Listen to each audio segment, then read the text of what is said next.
And now, another episode of MMA Gossip with your boys. Boom. Let's get it, ladies and gentlemen. We are live. MMA Gossip, episode number 72. And you know what we always say? The MMA world never, ever, ever sleeps. And this weekend, nobody's going to be fucking sleeping except potentially and hopefully Dustin Poirier. And I say that with all due respect because we're all big Dustin Poirier fans. But it's the Trilogy. It's UFC 264. It's Dustin Poirier taking on Conor McGregor. It's 1-1. Shout out to MMA by the numbers because I read a stat that the biggest 8 trilogies in the UFC, 6 times the person who won the second fight won the third. So maybe McGregor could rewrite history and flip those odds on its head. We got Wonder Boy taking on Gilbert Burns. We got Tai Tuivasa taking on Greg Hardy, fan favorite Greg Hardy. Irene Aldana, Yana Kunitskaya. We have Sean O'Malley taking on the 5th tomato can of his UFC career. He's fought literally no one except Chito Vera and lost that fight in the UFC. But yeah, boys and girls, it is UFC 264, and I feel like there's nothing else really to talk about. I know Mike wants to get in and talk about Ngannou's purple sword and his manager and whatnot, what's going on over there. But I'm sure we'll get into a couple other little things, a little sprinkle. Maybe I've been dreading on this podcast, as I've said over and over, I do not want Nick Diaz to return. And it looks like Nick Diaz is going to return against Robbie Lawler, a rematch 17 fucking years in the making. Insanity. But if you're with us, thank you for being with us on the ride. We are 130 plus subscribers deep on YouTube, so please help us out. I just found out last night that if you get 1,000 subscribers and or 4,000 minutes of watch time, we can be monetized. So we're about just over a tenth of the way on each. So let's get those wheels in gear and get this monetized, baby. Sponsors, help the boys out. I'm currently on my iPhone. Mike is sweating because he has no AC in his fucking house. Matt's living at his parents' house. So we're struggling, boys. Help us out. Sponsors, if you're listening, help us out. Speaking of sponsors, also, I think we said it, but Elise Reed will be taking on Sajari Eubanks on the Dillashaw Sanhagen card. Friend of the podcast, we sponsored her before. We will be doing it again. And I feel like we're not breaking any news here because he posted on his Instagram story. But unfortunately, Phil Caracappa looks like he's out of his fight. Something's going on with his knee, leg, ankle, not too sure yet, but fingers crossed and prayers up for him.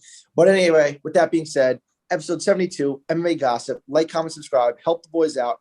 Over to Mike. Yeah, it's hot as shit in my house. So, 264. For a Conor McGregor fight card, it's a little more stacked than it usually is. Usually it's a shit fucking card, but we got actually great fights going on. So, without talking about the first fight, because I don't even know who Alan Amadovsky is. Dude, how do you not know who that is? I'm like, okay. Oh, yeah. Dude, what? He hasn't fought in like 2-3 years. I don't even know. So let's go to everyone's favorite completely defeated fighters. We got Zhalgas Zhumagulov, 0-2, and Jerome Rivera, 0-3. Just kidding. Great. Jerome Rivera, though, I remember all of us were like, oh, he's got some potential. And it was just like, apparently not. He's just so fucking big for 125, but he's just so bad. So bad. Right, he's got knocked out 2 of his last 3 fights at fucking 125. Like, not too good. Omari Akhmedov going up against 20th. This would be his 20th fight for Brad Tavares. So pretty impressive. He literally grew up in the UFC. Great. Yeah, man. I really do think it's a great fight. What do you guys think about this one? I think, all right, Chris, you go first. Is there odds on this one yet? Yeah, Tavares is like minus 177 or something like that.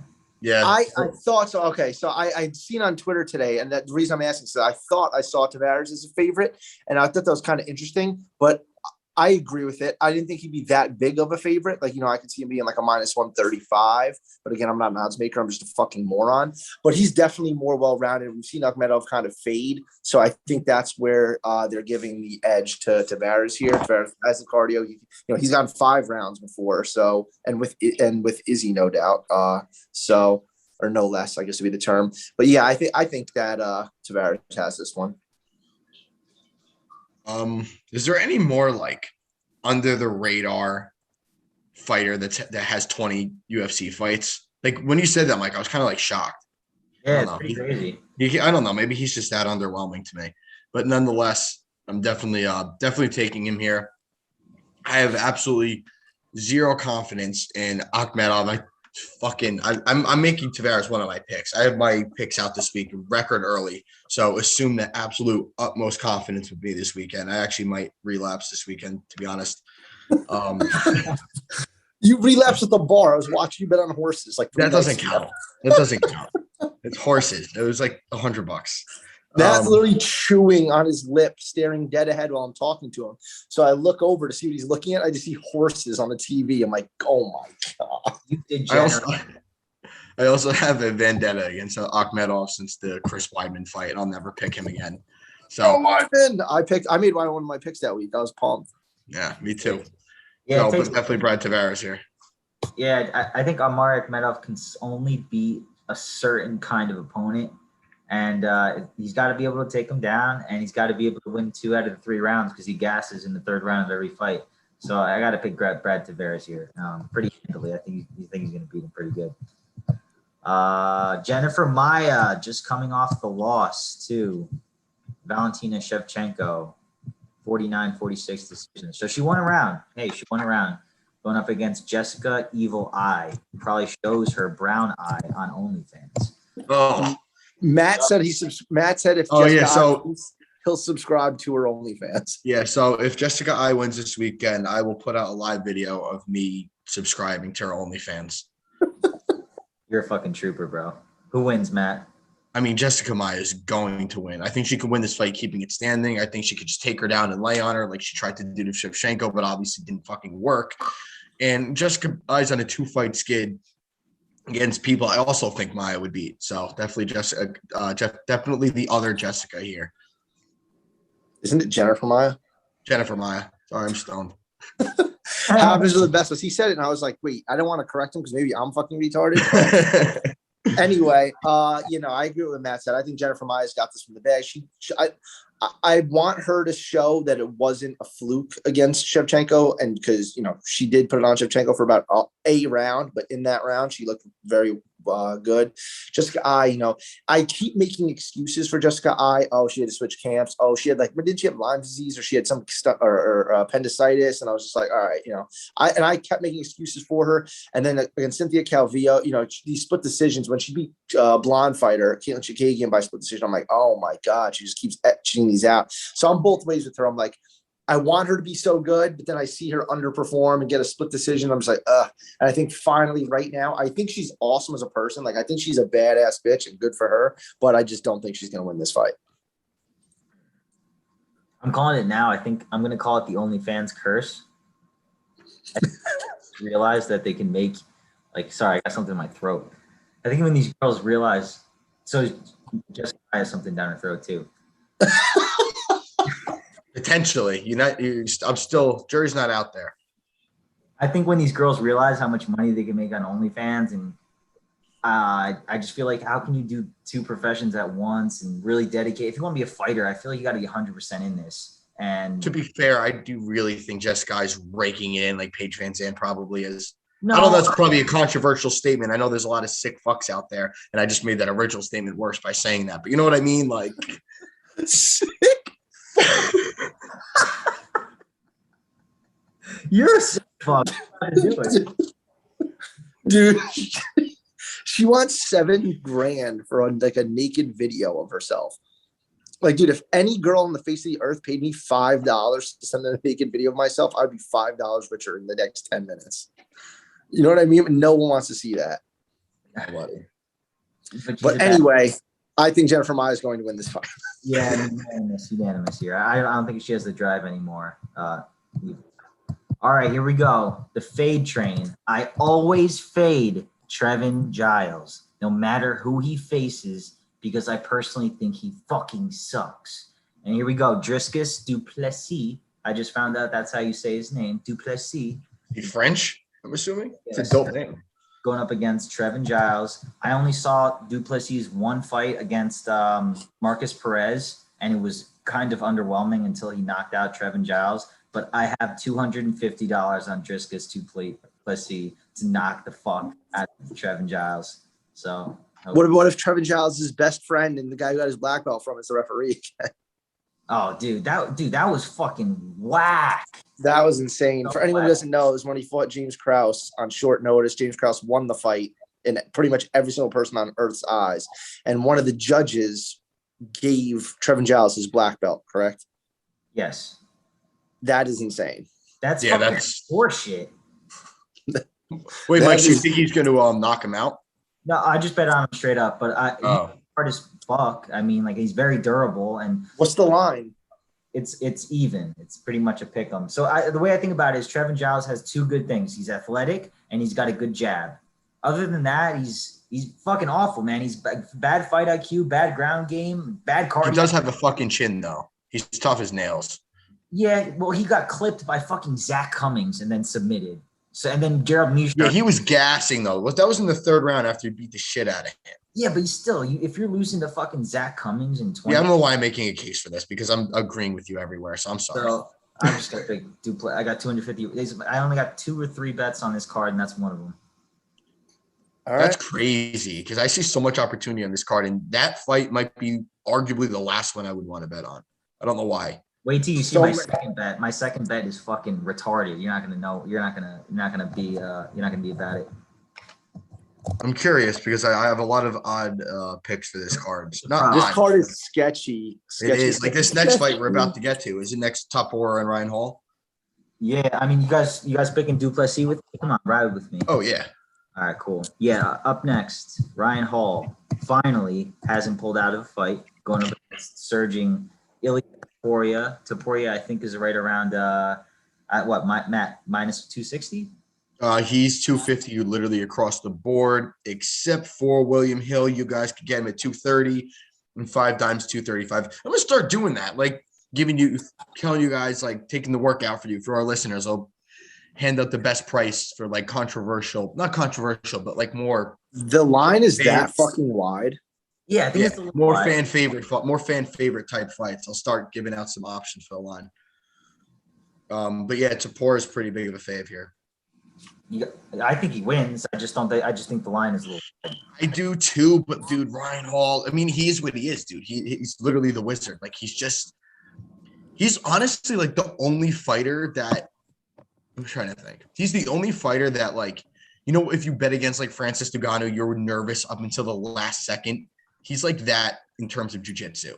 Like, you just never know when he's going to pull a fucking rabbit out of his hat. And his striking last time out, granted it was against Darren Elkins, but it looked more put together, in my opinion, than it has. He wasn't just using spinning hook kicks and jabs for 3 rounds. Jessica I likes to pull a rabbit out of her hat. Yeah. I don't know how we keep going back to that fight. But yeah, I'm going to go to Tapor here. He's more athletic. He's younger. I just hope he doesn't try to, like, I don't know. Just keep it standing. I hope he doesn't try to take him down and play top, because I would not be comfortable playing with Ryan Hall on the bottom as a better for 3 rounds. Yeah. Are you guys looking at it as he's going to keep it standing and, you know, win it that way? Or are you looking at it as, I mean, I guess it's the same thing. We're saying he's going to use his grappling to negate Hall's jiu-jitsu. I think it would be a bad idea. I think it would be an extremely bad idea. That's why I would never bet on Topuria here. I would 100% take Hall as the dog here. 100%. I honestly kind of like him in this fight. Stylistically, I got to be honest with you. Hey, dog or pass, I agree. So yeah.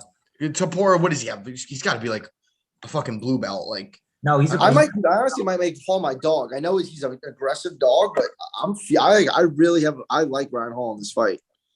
People behind closed doors say, like, you know, they call him the wizard. People behind closed doors, people have been talking about on Rogan's podcast, a lot of other podcasts. I've heard Luke Thomas, who I know none of us like, but everyone speaks so highly of him. They say he's a fucking evil genius and he's been working on his striking a lot. I think he's gonna come out in this fight and surprise a lot of people.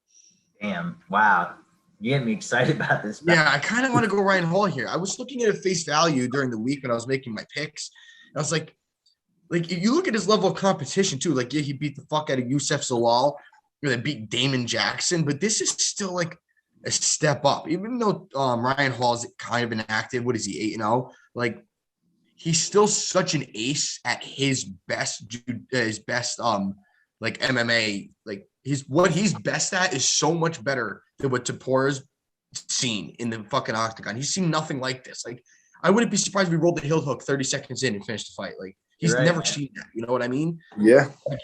And I don't think Tapora just bullying and saying I'm more athletic and I'm bigger than you is going to work here like it didn't get in his last 2 fights. Lobo Jim, we're better than you, and we know it.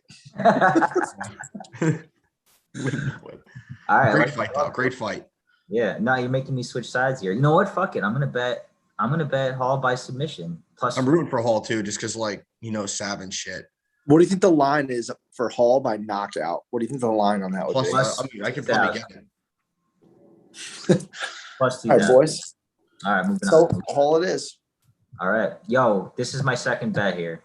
Nico Price versus Michelle Pereira. I'm doing the over 1.5 minus 180. I threw 200. I love that. I love that. Love that. You guys are both tough as fuck. Yeah. So I think they're gonna be. I think they're so aware of each other's fucking ability to end the fight at any moment. And usually when those two fighters collide, they kind of are more tentative. I think it's gonna be a lot of cage fighting. And I'll edge Pereira, but I mean, I low key think Pereira is super overrated and not very good. That's just me. I think that about both of them. Yeah, no, I think Nico Price is straight up not good at all. I think straight up, I just think he's so average. He's just a fucking 35-year-old dad that's got, works his ass off. And he's fucking awesome. He's super exciting. That fight is on this card just to, keep people buzzing for the main event. You know what I mean? Yeah. It's just a banger. Someone's going to get finished, most likely. Like, look at the odds say. And that's just a fan favorite fight. They're going to come out there. They know what each other's strengths are. They're both going to come try to take each other out. No one's taking the back step. We're going to see some backflips. We're going to see some spinning shit. We're going to see some blood. It's going to be fucking exciting. Yo, you know what I'm going to bet here? I think this fight goes to decision. Yeah, I think it does too. I think there's a good chance. I'll 1.5 solid. And not to go back to the last fight, but just because I pulled it up, I can't find a by just TKO, or KO, but those two and submission for Ryan Hall is all 325. So that's a pretty fucking good number. Getting submission under there too for 3 times your money. So definitely a bet to look at if you're looking at Ryan Hall. So back to Nico Price though. I think Mike hit the nail on the head here, and Chris too. They're both definitely a little overrated. I think Price is a little more overrated. Like two of his more recent highlights, like he's finishing in some ridiculous way from the bottom. But he was in a compromised position in both of those fights. And just because James Vick literally never, ever, ever at one point in his life had a chin, and fucking he just caught Randy Brown. Like definitely fights I wasn't favoring him in either, and he just did some crazy shit. Pereira had looked great his whole career, except for that one slip up. I think it was Tristan Connolly. Yeah. I think he was 3 finishes in a row. Like 2 of them were like flying knees. And I think he was just riding a little too high. And he was going in there doing his whole gimmick. You guys all know what it is if you watch the UFC at this point. He just got caught. But since then, he's definitely shown a much improved gas tank, in my opinion. Granted, not against the best fighters. Everyone knows that Diego Sanchez thing was bullshit. So, I definitely expect him to get the job done here. And he's only 27 years old. I don't think he's as overrated probably as Chris and Mike do, just because like we see him do all this crazy shit. So obviously he's going to get preferable fights, and he's a fan favorite type of guy, or hope to be, because he's still a little bit under the radar in that aspect, fighting guys like Chaos Williams. But I think that with his age and his talent, like if he could just cut out more of the crazy shit, there's a lot here to work with for a guy that's still 27 years old. I agree. All right, yeah. Moving on. Mike, I'm excited to hear your opinion on this next one. Yeah, I got a good one on this one. So yeah, Max Griffin, who's no spring chicken himself. I think he's like 34, 35. He's got to be 35, yeah. Yeah, and Carlos Condit, was he 38? 37? Yeah, I got you guys right now. Griffin's 35 and Condit is 37. Yeah, so like the age difference, but there's obviously a lot more miles on Carlos Condit. I was just gonna say literally double the fights, basically. Yeah, and everybody knows that Carlos Condit has notoriously the worst takedown defense in the history. I think Numbers MMA. I'm pretty sure he said something about it. He has the worst takedown. Really? So yeah, and we've seen Max Griffin go for takedowns before, and then I was listening to Numbers MMA. Shout out to that dude. He's saying Max Griffin's numbers in top control is actually above average. But here's the thing: Max Griffin has two major holes in his game. His cardio always seems to drop off. And if he does a grappling heavy game plan, he's going to get tired.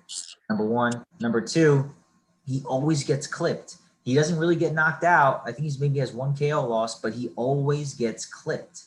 And Carlos Condit, super opportunity. And as the fight, I'm hearing some feedback. What is that? Sorry.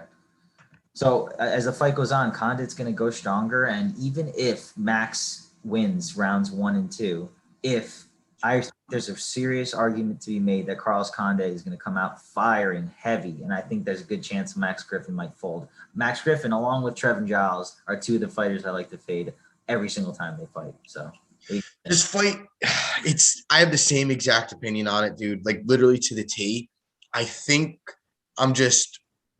if you put odds on Max Griffin just taking him down and controlling him up against the cage for 3 rounds or Carlos Condit finishing him, I think there's more of a chance that Max Griffin is able to do that more than Condit. Like, I don't know. I just don't see Condit doesn't really knock people out like that, and granted his volume could just weather on him, but we're talking about a guy that up until Court McGee and Matt Brown literally didn't win a fight since 2015 against Thiago Alves, losing relentlessly. And I don't know, as much as I love Carlos Condit, he's one of my favorite fighters, arguably one of my favorite styles. He's just nonstop output. The way he flows with his strikes to me is it's like fucking music, but I just don't know about the takedowns here. And I don't know. I favor Max Griffin, unfortunately, but I'm hoping I'm wrong. And I mean, the odds are kind of, do you agree with these odds, Mike? Minus 200, basically. No, minus 190, basically everywhere except BetMGM. It's minus 200. I kind of do agree with them. Yeah, I do. I don't know. He's coming off. And also, you have to figure in with your talking about his cardio. He's coming off 2 first-round wins, Max Griffin. Right. So, he's flying high right now. No, sorry, not first round. I'm not even gonna try to say his name. Ramiz was a 3rd round doctor stoppage, but nonetheless, it was early in the round, so he's not going 5 rounds. The times he does, all the times he does, he loses. Yeah, he's not. At one point he was 3-6 in the UFC. You know what I'm saying? I'm pretty sure right now he's 5-6. So he's a 500 fighter at 35 years old. He's definitely, if you look at his record, his definition of win 1, loss 1, win 1, lose 1. Yeah. He's not good. But at this point, Carlos Condit is not very good either, unfortunately. We'll see, bro. Carlos Condit should have finished fucking that round. Chris is talking, but I can't hear him. You hear me now? Yeah, there you go. I just feel that Carlos Condit has really nothing left to offer at this point. Go fighting Court McGee and a fun veterans fight like that is awesome. I feel like this is pretty much his ceiling. So I would totally stay away from this fight. If either one of whoever won this fight, I would be like, congrats, good job, good performance. Not much of a takeaway here. They're both a little bit past their primes. Honestly, Max Griffin seems to be I know he's win 1, lose 1, but I've seen a lot more of him, and it seems like they've been putting him out there a little bit more. His Instagram following has grown a little bit. I see a lot more interactions with Anthony Pettis shouting him out and Lance Palmer and guys like that. So, he's doing his thing clearly, but I guess I'd favor Max Griffin a little bit. I'd give him the edge going into it. But again, if Condit won, I think that congrats, but where you really go from here, another fucking top 35 guy in the division. You know what I mean? Yeah, I'm living in a fantasy land where Carlos Condit's still knocking out Dan Hardy, and so I NBK. NBK. I wanted to win so bad, so it's definitely a fan pick more so than a logical one. Moving on, Sugar Sean. Mal taking on Chris Moutinho. Last minute replacement was originally supposed to be Louis Smolka. Louis Smolka dropped out because of injury, and this newbie came in with all the people who threw their names in the hat. This is what the UFC mustered up. 9-4. 1,000. So it's a matter of when. Probably he's going to knock this motherfucker out and move on to the next fight. What do you guys think? Yeah, I mean, I don't think, bro. Yeah, he's just gonna knock his ass out, right? It just sucks because like Sean O'Malley is. I get it, right? I could go on about this. We could do a whole episode about our opinions on this fight. I get what the UFC is doing with him, and they're building him slow. And like people, like dude, our friends. I've seen match friends group chats, my group chats. Like Jackson's so hype about it. Like everyone's hype about it. Like good. So O'Malley's gonna fight, and everyone's pumped about it. And good. He's gonna bring in big business. His merch store sells out. He's got a big following on Twitch. Right. So anything he does, it doesn't matter. He could literally knock out this dude. And to 99% of our friends and fans, it looks exactly the same as he fought Luis Smolka, who also is not good, or Ricky Simone, or Brian Kelleher, or any of these other guys that do their name into the hat. They just want to see Sean O'Malley knock out whoever it is. They don't give a fuck. It's just a body and for the face. They don't really care who it is. And people are like, oh, bet the house on O'Malley. Oh, yeah, no kidding, dude. He's fighting a 9-4 guy coming out of, I think, CFFC, who no one has ever heard of. UFC is absolutely hand-picking matchups for him. And me as a hardcore fan, I'm just like tired of it. Like, he's got all great wins. I get it. Thomas Almeida, sweet. Fucking, I don't mean this with any, pull up his record for me real quick because I'm on my phone, so I can't pull it up. He lost. Oh, Terrion Ware was who I was trying to think of without saying anything, politically incorrect nowadays. Terrion Ware, absolutely terrible, not in the UFC anymore. Andre Sukum tough, absolutely terrible, not in the UFC anymore. Fighting guys to that caliber, Thomas Almeida barely in the UFC anymore. And then he fights Chito Vera, gets his ass whooped, and people like literally.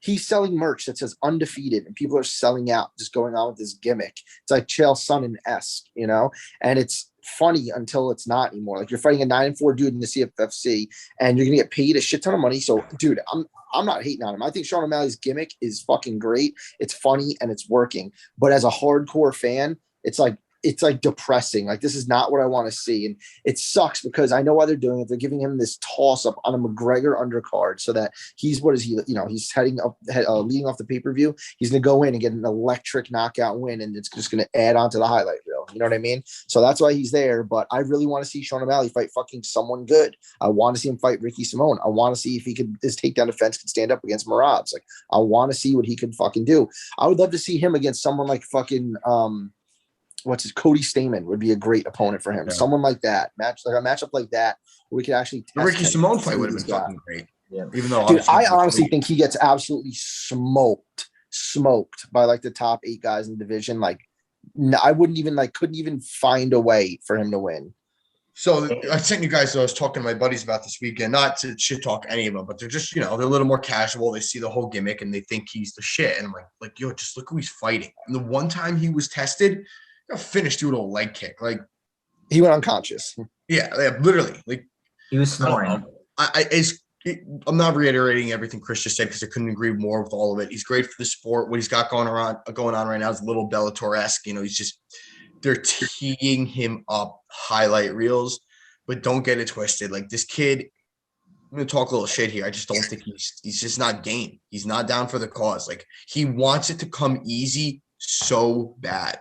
Like he's always trying to pull this walk-off knockout now. In his last fight out, he did it like 2 times before he actually finished the guy. Like it's too gimmicky for me. Like it's not. What do you think you're gonna do that? Like Chris said, you're not doing that against the top 8 guys in the division. Like I don't know. I just not rubbing me the wrong way, but like not everybody is as casual. Like we see that and we're like, dude, that's Eddie Wineland. Dude, that's Andre Sutin Talk, whatever the fuck. That's like Terrion Ware. Like it's these. We're not dumb. I don't know. That's Jose Alberto. Somebody that wants to be like performance of the night. Somebody that wants to be like the guy so bad. You got to appeal to the masses in its entirety. And I just. You're not pulling the wool over my eyes yet. Yeah. World's over my eyes. I'm all about it, man. I'm still on this fucking train. I want to see him beat everybody, man. I want to see him go to the fucking top. Oh, yeah, I would love to. But I just don't think he's game, bro. One guy takes him 3 rounds and wants to brawl. I'm not even like... Bro, no.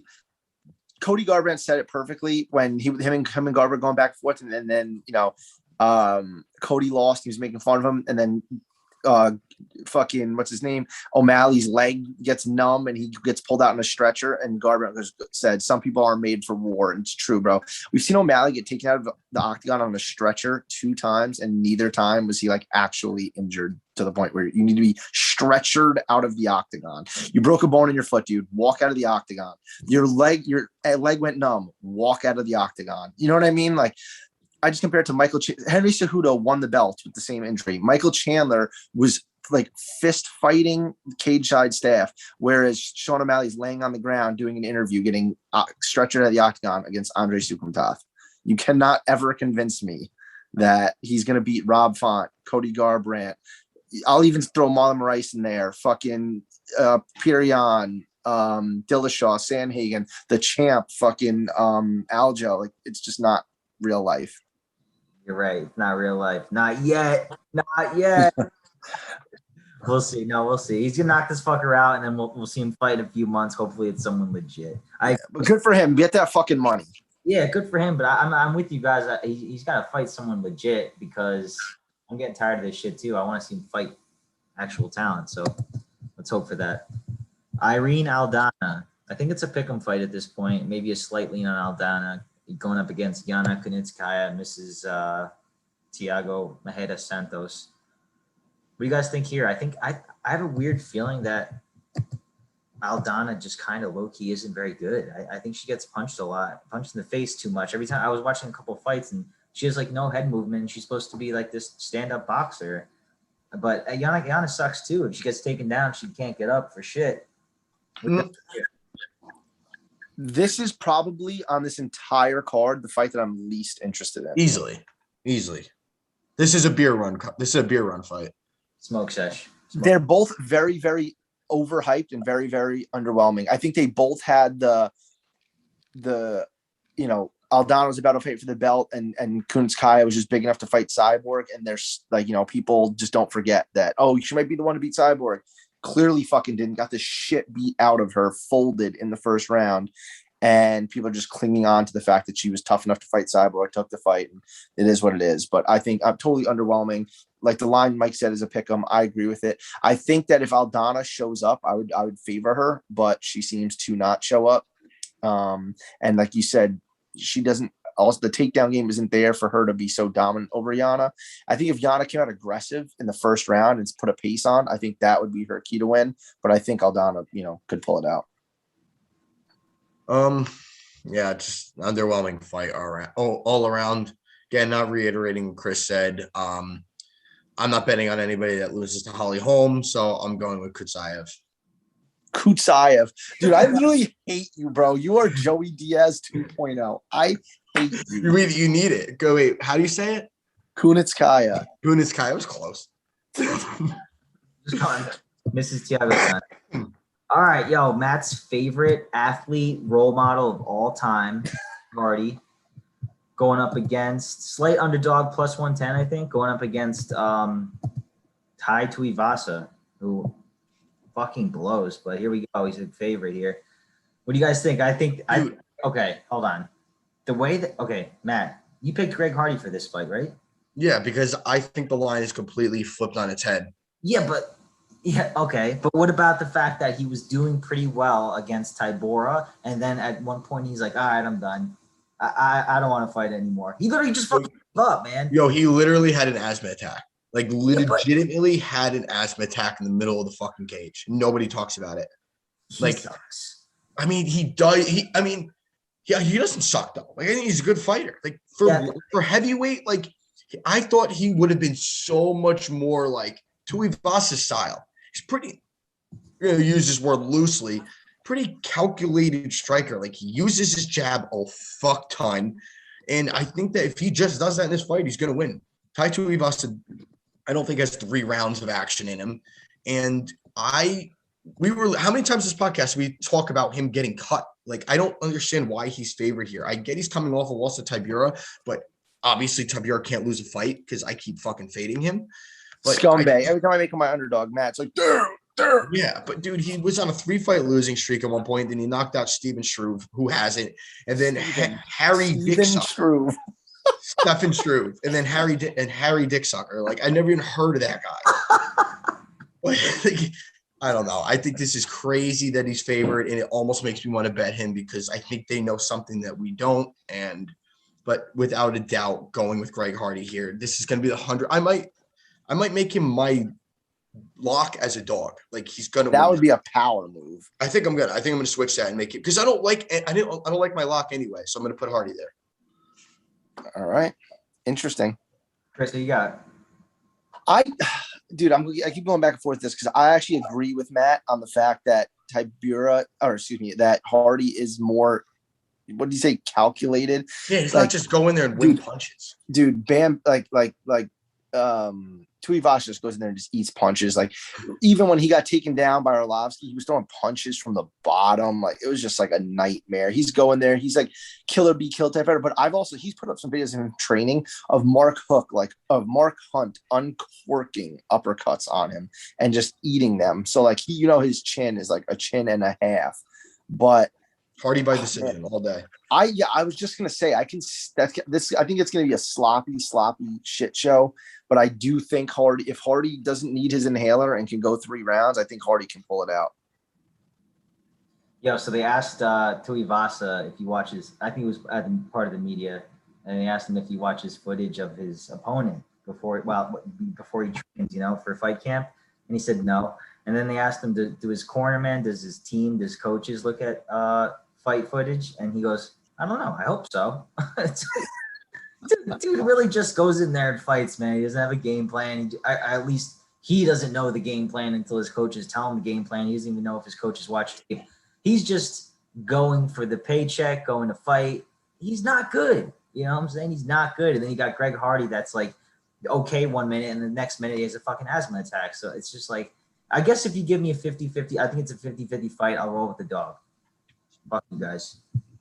I think Greg Hardy cares a lot more too. Like you just brought all those points about how Ty doesn't care. I think Hardy does care. Feel you. All right. This is my third and final bet of the night. So Gilbert Burns coming off that loss to Usman, no shame there, and you got Wonder Boy coming off 2 losses to up and comers, Geoff Neal and Vicente Luque, and he beat the fuck out of both of them, and it was wildly impressive. And here we go. So Gilbert Burns was floating around plus 115, plus 120, plus 130. I was watching the odds fluctuate over the past couple weeks, and I told myself, if he reaches plus 150, I'm going to take that bet. And he did. And I fucking hit it, $50. But now he's back down to plus 125, plus 130, and it's pretty much staying there. His biggest odds out right now are 5 dimes at 140 and BetMGM at 135. 135, BetMGM gives – they're like DraftKings and FanDuel are always kind of on par. BetMGM is just doing their own thing. Yeah. So I think I got value on it at plus 150. I just think that if you're going to give me plus 150 on a guy that if the fight goes to the ground, it could be over shortly after. We know he's a fucking lethal grappler on the ground. I'll take it. But at the end of the day, if I'm being totally honest, I think Wonder Boy is going to keep it at range for 3 rounds and probably beat the shit out of him, maybe knock him out. But I took the value. I followed the number here. But what do you guys think? So I think that for Wonder Boy, and I'm betting Burns, I think the game plan for him is there. Just, Luque and Neal again, but a little more takedown defense. I think for Burns to win this fight, he's going to want to get him to the ground a bit and use his jiu-jitsu. That's definitely drastically better than anything Thompson has to offer. Add in some ground and pound there. You have yourself a nice underdog victory. Also, Burns came out fucking hot against Usman. He did something to Usman we've never seen done before. He plants that same punch on Wonder Boy. He's going to sleep. Let's not get it twisted. At this point, it won't be hard for a guy like Gilbert Burns, who's definitely on some type of supplement. That's another conversation to finish 38-year-old Stephen Thompson. I also think, and this is something that I'm also going to bring up later with Dustin, I think that he's just kind of due for a loss. All of a sudden he's back in the title picture, in his mind. I don't know, in Dana's mind. But look what Anthony Pettis did to him after he was clearly losing that fight. And then out of nowhere, just fucking pulls Radvevs out and cracks him. He's very hittable. He's not very hittable. He's not at all. He's really not even there. But if you do land on him, his chin's there to be hit. He will be pretty fucking hurt. So, I'm going with I've liked what I've seen out of Burns' training camp a lot because I've been really interested in this fight. I'm low-key really pumped for it. And I like what I see. I think that he is going to mix it up. I don't think he's going to try to go in there and just close the distance and land big shots. So I think he's more routes to victory. Just fought for the title for a reason. I think he gets back in there, finishes Wonderboy early, and stays right at the top of the list. Damn. Yeah, I don't know. I like Burns a lot. I like Burns too, and I like Wonderboy a lot more. I think as a fan, I want Wonderboy to win. I think it would be sweet if he won. He would definitely fight Usman for the title, and it would be something different. Like I don't want to see Usman. I only want to see Usman rematch Colby because I do think Colby deserves it. Right? I don't want to see anything else. I don't think Leon Edwards. I think this is the perfect time for Wonderboy to come back in there and get a shot at the title again because I think Leon Edwards was underwhelming enough for him not to get that shot. I think they need to make that Masvidal fight.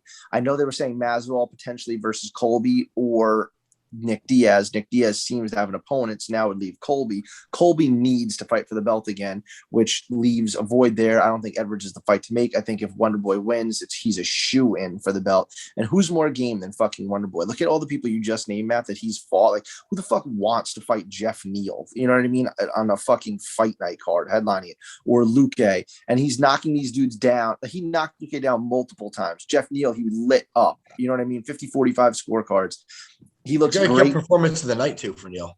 Yeah, deservedly so. And I think that Gilbert Burns, we've seen him get knocked. We've said it before. He got put to sleep by Dan Hooker.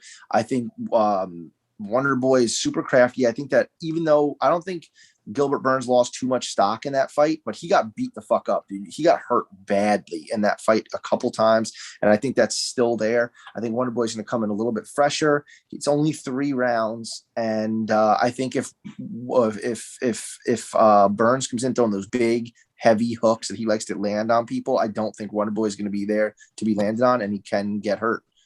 And yeah, I'm rooting for Wonderboy as a fan and for the sport because I would love to see Wonderboy get that shot against Masvidal. Do I think he would lose it against Masvidal? Absolutely.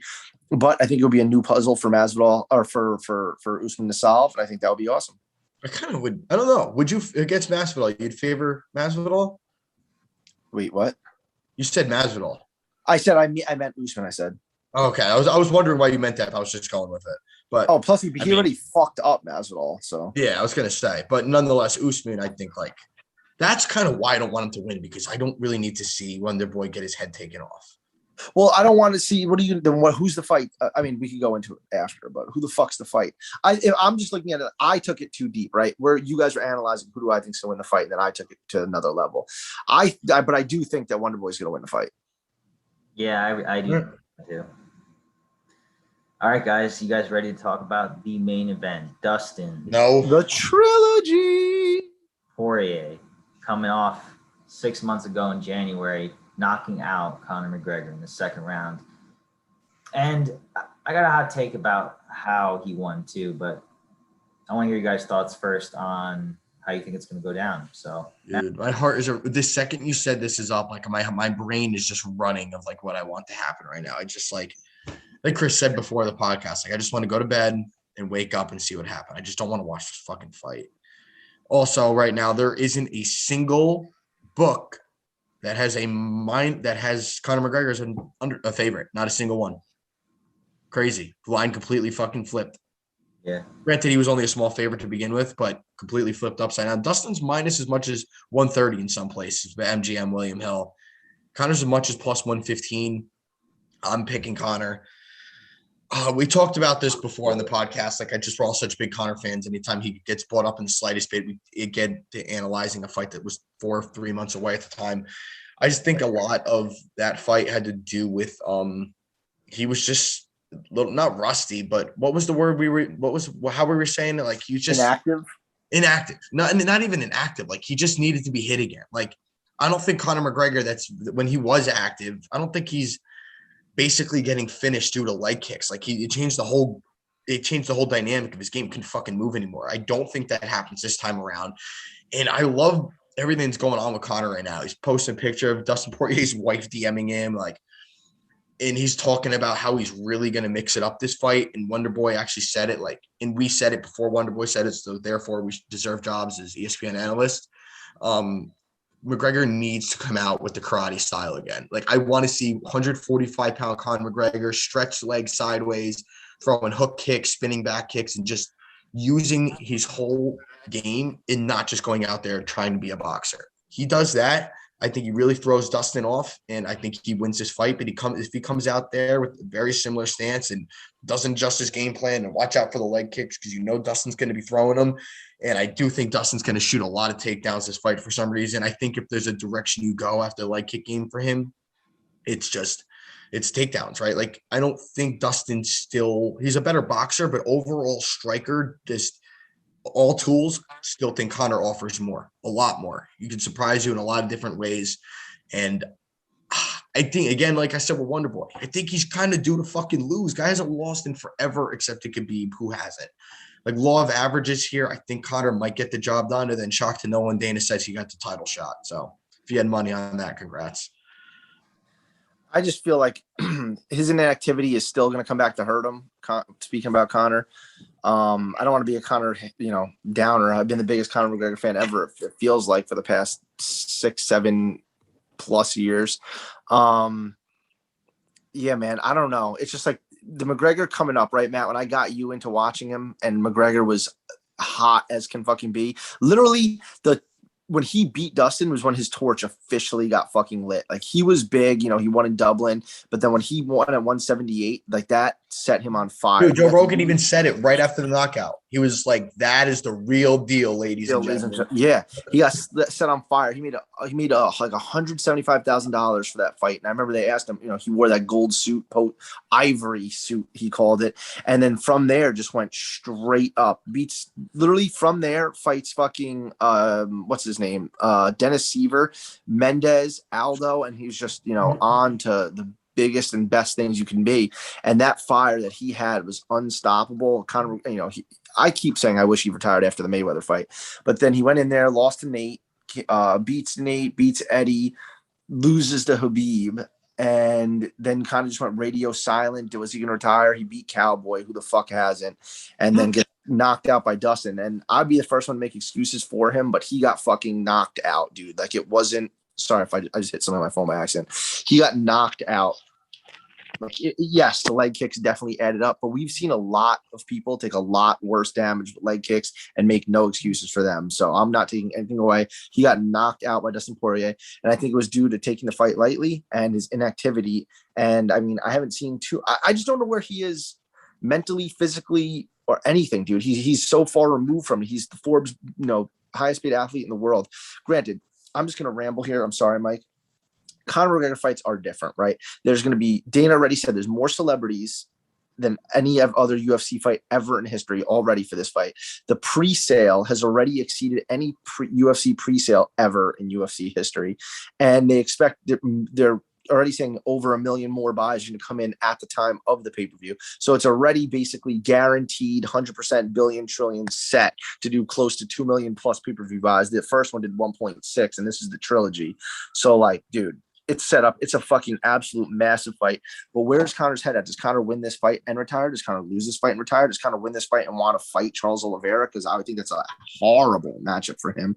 Charles Oliveira seems to still be heating up this far into his UFC career. It seems like he's finally on his absolute run, and he's catching Conor at like a downward trajectory. It seems like Conor's already peaked, and I don't know. I just don't know what to expect. I just don't know. I haven't seen any videos of Conor training with anyone different, sparring. I don't know. I really just don't know what to expect. And we know Dustin's, that fire has to be there, right? Like who the fuck could be hungrier right now than Dustin Poirier? So can't take that away from him, but I'm expecting an epic fight. And I'm obviously rooting for Conor. Chris, imagine, I was thinking about the show today. Imagine Conor, like we're doubting him right now. Don't know what to expect, yada, yada, yada. Right. What if he just goes out, flatlines Dustin, and then everything that you and Mike up until the last fight against Oliveira, like about him folding, comes to fruition, and he goes down there and flatlines Charles. Dana White, his dick would hit the moon. The moon. But that being said, I don't think that's going to happen. Mike, go ahead. I just have to get that in there. That's so true, though, dude. That's a great point. I'm gonna do what I did last. Oh, I actually had a question for you too, Chris. Where's he been in the embeddeds? Oh, I know the answer to that. He's been Okay. silent, no media, nothing until this week. He wanted absolutely no distractions whatsoever. Dana said that in his interview with the Mac Light. Okay. You never know. Let's see. So I'm with you guys. I want Connor to win more than anything. Connor by triangle from the bottom. I just want him to win so fucking bad. Yeah, we're all Dustin fans, but we're Connor more so. You guys definitely 100 times more than me, but Connor grew on me. After he beat Aldo, I was like, I'm going to just start loving this fucking guy. You know what I'm saying? It was inevitable at that point. Yeah, inevitable. So I was watching the fight. I watched it 3 times because it's such a short fight. I just kept replaying it, just kind of watching like what was going wrong. Connor never switched stances at all during all those leg kicks. He was just eating them from the southpaw stance, number one. Number two, he got caught with that check right hook a few different times. You know, like when Connor does that 1-2 and he extends so fucking far, he was there to be hit a few different times. That's when fucking Dustin went like this. Remember? Yeah. So he got caught with that check right hook a bunch of times. The takedowns were not a big factor, but I think they potentially could be a big factor. I think Dustin Poirier was trying to, if the fight got, extended, we all know Dustin has superior cardio to Connor. It's always been Connor's kryptonite. Now, every fight that's gone extended, he gets much more tired as the fight goes on, more so than most lightweights, right? So I think that's. I just want to defend Connor. Like everything you're saying negative, it's just in my instinct to want to be like. I know. Listen, I believe me. I'm trying to find the good points in the fight, and it was so hard because like even though I would say he edged out that first round with. He did win the first round, and then that was what I was going to bring up too. He won the first round. Like I went and looked it up. Won the first round. His odds flipped to a dog after winning the first round. That's how even the odds makers knew. They're like, that leg's not right. He's already looking tired. He can't fucking move. Flip these odds. Like that first round and 5-round fight doesn't even matter winning. He needs to finish. Yeah. So it's hard for me to find any reason to be like, no, Connor is going to win this fight. Like as much as we want to believe that and think that, there's no logical way for me to explain that. But we're all going to pick him. Dude, I think that Dustin just has more, like he's on fire, and like Matt said, Connor has more ways to win technically, right? Like he has more, he could throw better. He's better, striking. He's better. He's got way more kicks, way more everything, a much bigger striking arsenal. But I think that Dustin can survive, and I don't want to take it away from Connor, right, and say he folds, but dude, every time he's been, Nate Diaz took him down. He got hurt, tired, taken down, choked out. Habib tired, choked out. Dustin hurt, stopped. It's just like, it seems like when he does, when shit hits the fan, he's still good. McGregor got dropped by Habib, he popped right back up, is right back in the fire, right? Nate Diaz, he got tired as fuck in the second and third rounds, came back in the fourth and fifth and won the fight.